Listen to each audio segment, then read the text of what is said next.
Another ride na naman. Pero ano, malapitan lang. Ang lakas kasi ng ulan kanina. So nag-iisip pa ako kung saan ako iikot-ikot ngayon.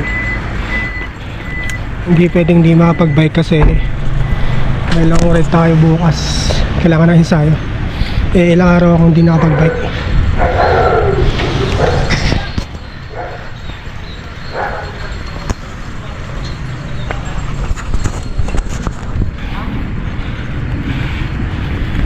Dapat ang ride namin ngayon, kasama ko dapat si Sir Archie. Punta kami Binangonan sa Antenna Hill, tapos Quarry Road, tapos pa Antipolo. Kaso di kami natuloy. Bago mag-ride out, super lakas ang ulan. Kaya eto, tumigil yung ulan. Iisip na lang ako saan ako pupunta. Kailangan makapagpapawis kahit papaano. Bahala na. Ang traffic na, sir. Doon sa ba? 4:30, sakto 4:30. Rush hour na pala, kaya ganito. Ano ba to? Paano ba to? Ang traffic na.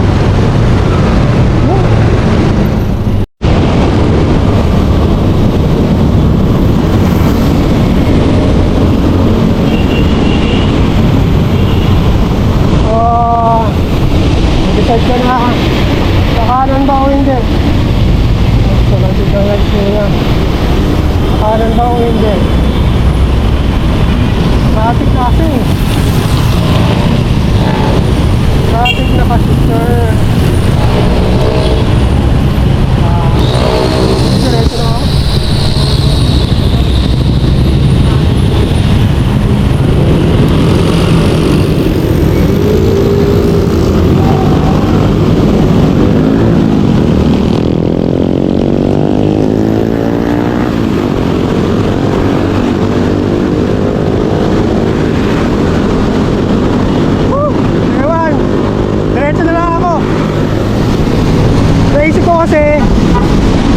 Maglikaw loop, pero sana hapon na eh. For sure gagabihin ako.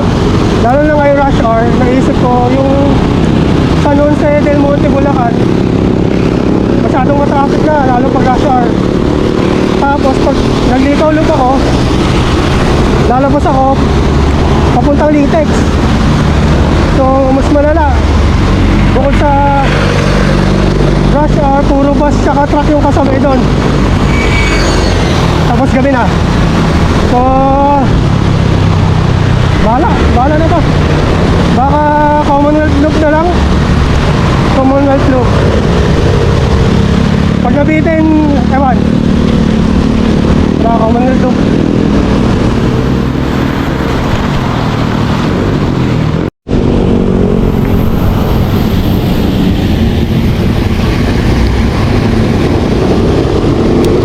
Philippine Arena.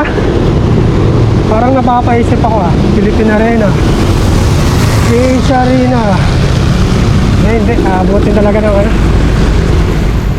Parang maliliit yung mga kalsada kasi dito sa Bulacan eh. Na parang ay, may time ka pa para mag-decide.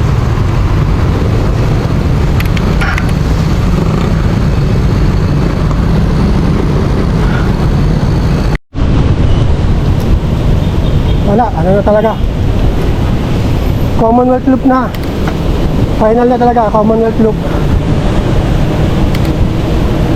Siguro daan ako ng UP. Hindi natin ang itsura ng UP pag wet loop.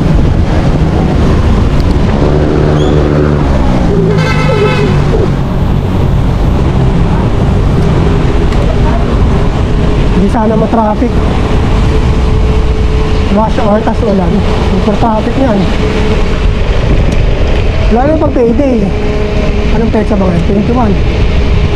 So okay, hindi pa payday.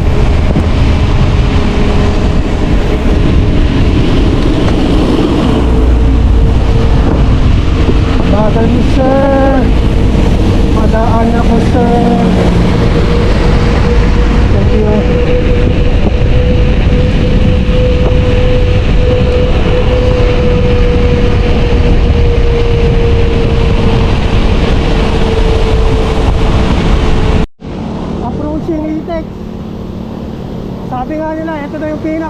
mahirap na kalsada sa Commonwealth. Eh, totoo naman. For some reason.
Napakakunat.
Nakakabitin ka, sir.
Traffic sa Batasan, yung aksidente sa gitna, nakamotor, nakahilata. Hindi ko na binidyoan kasi baka sabihin chismoso tayo. Woo! Thank you. Hindi naman kasi tayo for the views eh.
na kumain din ng ilang minuto.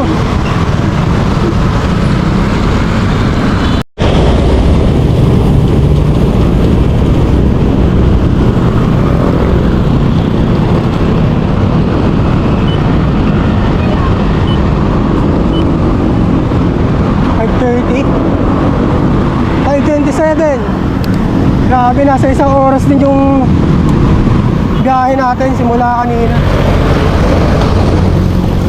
Medyo mabagal, sir. Pero okay lang yan. Maliwanag pa naman.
UP.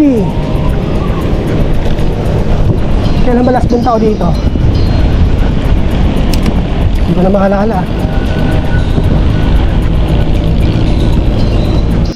Naalala ko na. Huling punta ko dito, kasama ko yung grupo nila, nila Cyril, sila Pax, sila Paxi. Kasama yung mga grupo niya, mga Patiis boys. Ang naalala ko kasi, yung huling punta ko dito, yung UP Fair. Nag-record ako ng video, kaso di ko in-upload, di ko in-edit. Kasi hindi ko naman nasulit yung ride. Bike ride naman tayo eh. Tapos nakawili na lang tayo sa banda, sa mga tumutugtog. So hindi ko na dinilit ko na lang.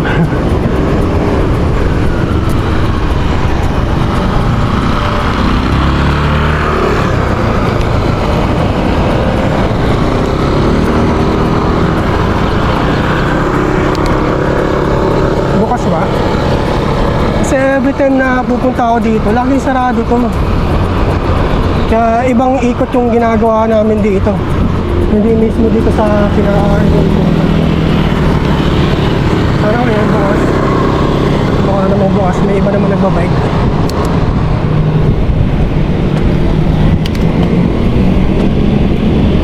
Ikot na tayo.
Bike.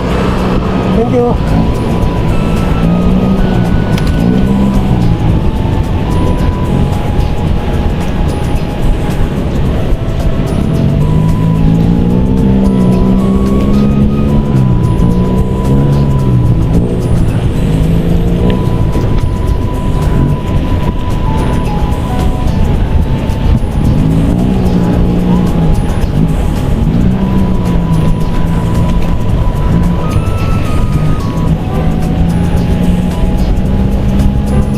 Bye, bye.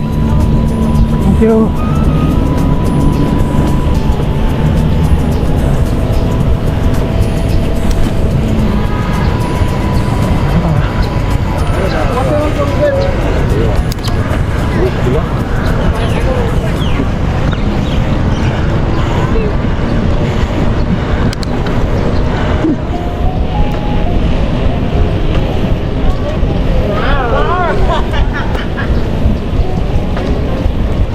Takpan ng tao eh.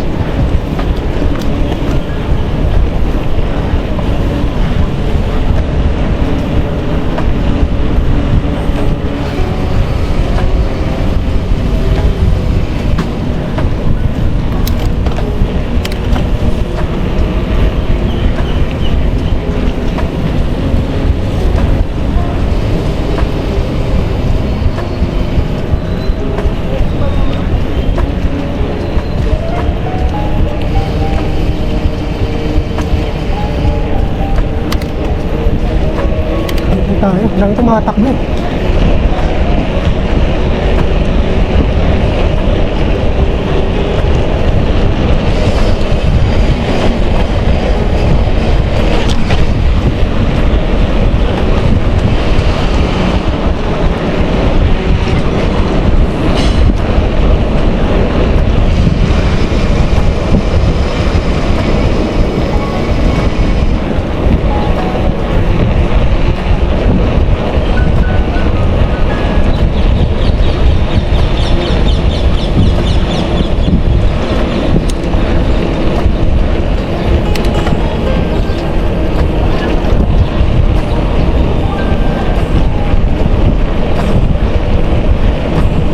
Natatawa ako sa unang punta ko dito.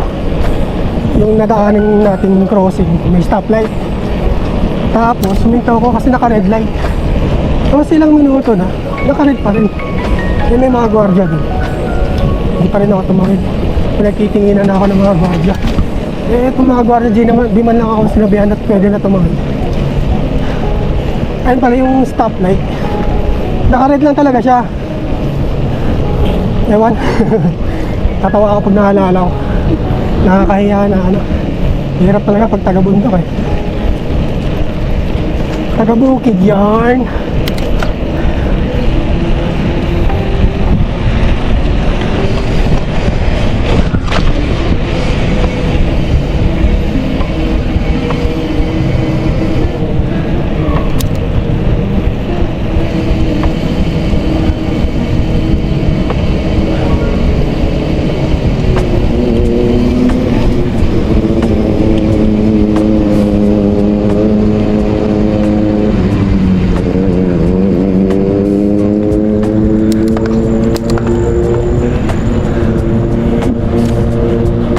Unang punta ko dito, kasama ko sila Eman.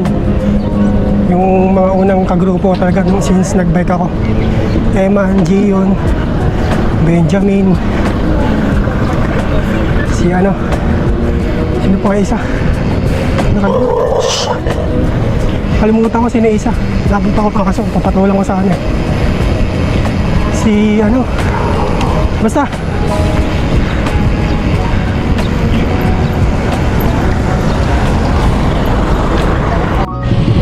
hindi ko na maalala kung sino isa. Nag-delete kasi ako ng main Facebook ko eh. So, sa Facebook na gamit ko ngayon. Hindi kami friend. So, bahala na. Basta taga Sunny Villas. At yung second time na punta ko dito, si Charcoal. Charcoal kasama ko. Ano lang kami dito. Merienda, ikot-ikot. Tapos, third time kasama ko yung mga dati kong katrabaho sila PJ. Yan si PJ, ayun yung kasama ko bukas, makakasama ko bukas mag-Kabyang. Sana matuloy. Tapos nung time na yun, etong daan na to, hindi ko pa alam, hindi pa namin kabisado. Sarado yung yung pinakaiikutan kasi may something ata. Anong event yun? Holiday ata kaya sarado. So bawal umikot. So Nagtingin-tingin kami ng pwede makasama magbike. So, ay hindi, third time pala yun. Wait lang. Ayun nga. Third time, second si Charcoal. Tapos, may nakita lang kami isang lalaki, nagsosolo ride dito. Tapos nakiusap kami na pwede makisabay. So sabi niya okay lang naman. Ayun. So nagandahan ako sa daan. Though di pa naman natin kabisado.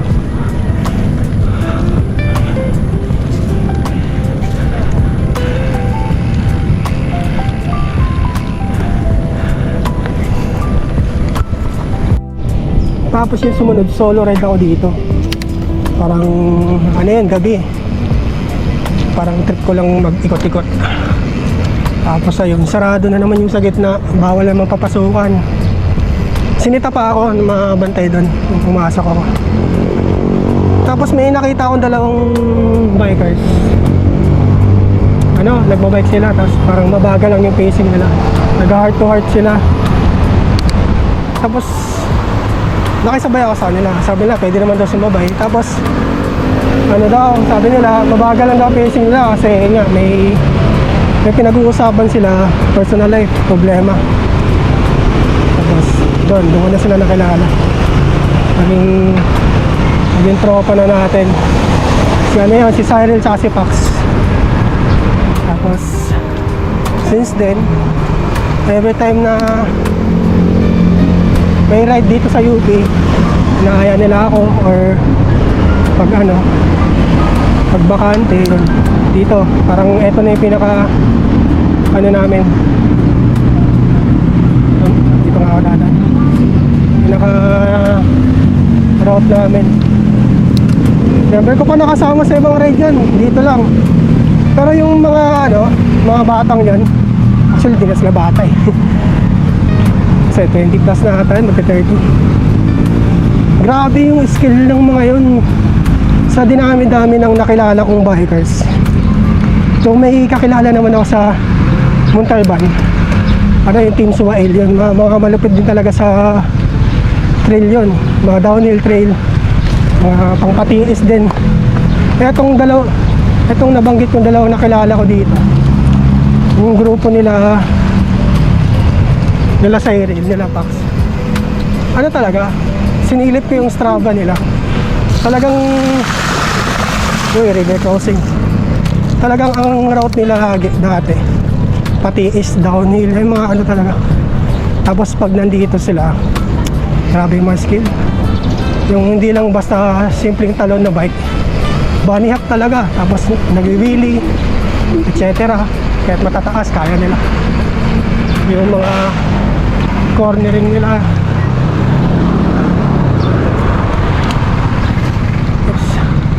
sabi ko, sa dinami-dami ng nakilala kong bikers, sila yung malulupit. Tapos mga mga low-key lang.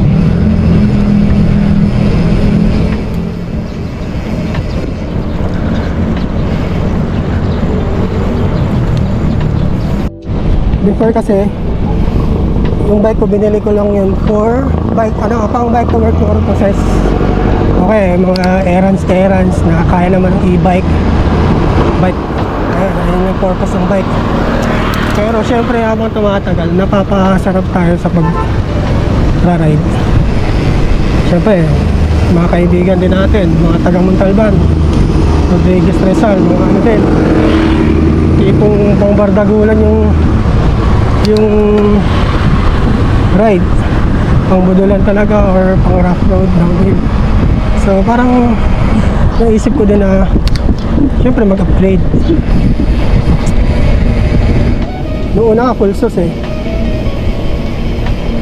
Full sus sa isip ko. Tapos syempre habang tumatagal, marami na tayong nalalaman sa bike. Tapos nagtitingin-tingin din ako ng mga fork. Syempre yung alam mo na, bigatin. Unang trip ko talaga rock shocks, tapos or Fox So medyo masakit sa bulsa yun. So plano talaga natin bumili ng. Pero since nakilala ko nga to sila Cyril, sila Pax, dami kong na-realize sa sa pagbabike, lalo na sa mga bike. Kasi may mga suggestions sila na parang magagets mo na lang yung point nila na depende talaga sa skills mo eh. Kasi may mga bikers naman talaga na skilled eh. So dapat angkop sa skill mo yung piyesang hawak mo. Eh kung yung skill mo kaya mo naman yung pang downhill talaga na enduro, yung super tarik na downhill tapos may talon-talon ka, doon ka na mag high end.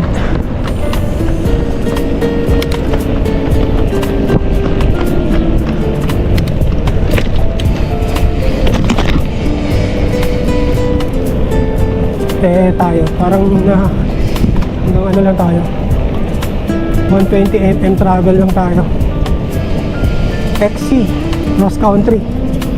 So parang mga lang, tamang rough road lang, tamang lang, pang mahina na trail. Doon nagpa-practice naman tayo pag may time. Kasi nga mas okay yung doon ka muna sa pinakamahirap na pwede mong pag-practicean bago ka mag-upgrade, depende sa skills mo. Ayun lang yung para sa akin. Ewan ko lang sa iba, magkakaiba naman tayo ng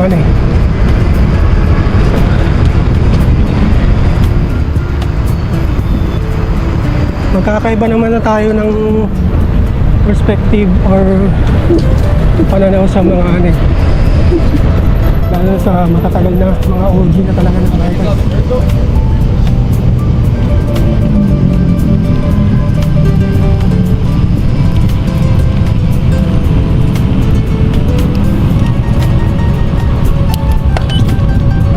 Siyempre mas iba pa rin yung mga experience sa na at matatagal na. Tayo bumabase lang naman tayo sa kung yung sa tingin natin base sa experience natin or pagkakaintindi natin, or syempre base na rin sa bulsa. Alam ka naman, gumasos ka kagad ng napaka high end tapos hindi mo naman pala masusulit, talo.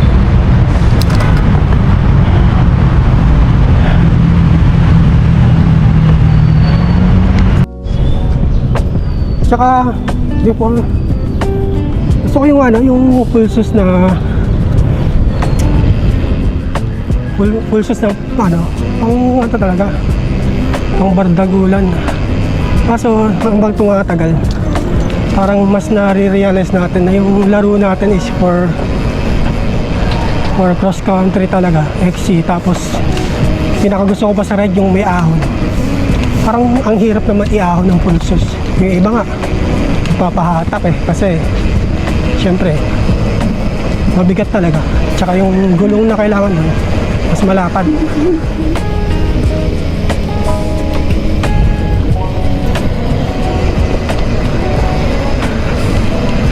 Yung optional naman okay na tayo dito sa hardtail na pwede pang downhill, pwede pang ahon.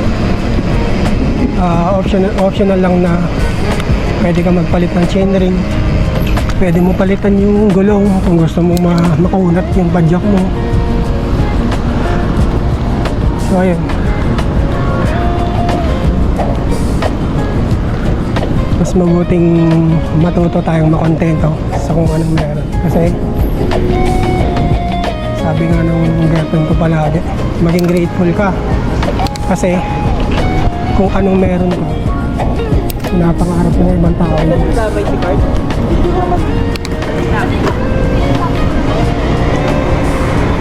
Kaya laking pasasalamat ko rin, nakilala ko yung dalawang si Cyril tsaka si Pax, tsaka yung grupo nila syempre.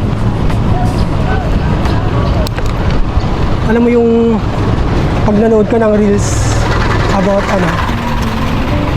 cycling, yung mga nagbabike na taga-ibang bansa tapos ang lulupit, yung alam mo yung mga skilled bikers talaga. Pagkasama ko sila parang ganun eh, parang ibang mga parang mga taga-ibang bansa yung galangan eh. Ayun lang, share ko lang yun. Ayan, uwi na. Padilim na rin eh. Super dugyot ko na ngayon. Ano yun, pag-uwi pala ka. Nawala. Alam mo yung malakas yung ulan, tapos yung pag-ride out mo tumigil. Ano pa eh, basang yung sisiw eh. So, ligong-ligo na ako. Gusto ko na maligo. Gusto ko na umuwi.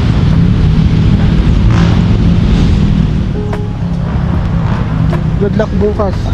Basta mamaya. Ibiang. PJ, umanda ka. Dapat nakapag-ensayo ka na. Pero bike to work ka naman. Pero sana walang aberya mangyari.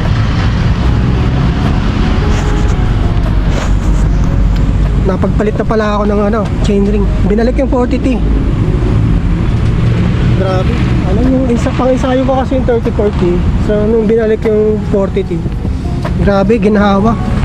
Alam mo yung isang padjak mo, parang katumbas ng isang padjak ng 40T sa 34, parang tatlo or apat na padjak. Ang efficient, sobrang efficient talaga. Tapos itong gulong, CST Rockshock pa rin, syempre, ensayo pa rin tayo ngayon. Mamaya, papalitan ko to. Babalik ko yung CST Jackrabbit. Ba't Jackhammer yung nasa isip ko? So, ayan. Bye.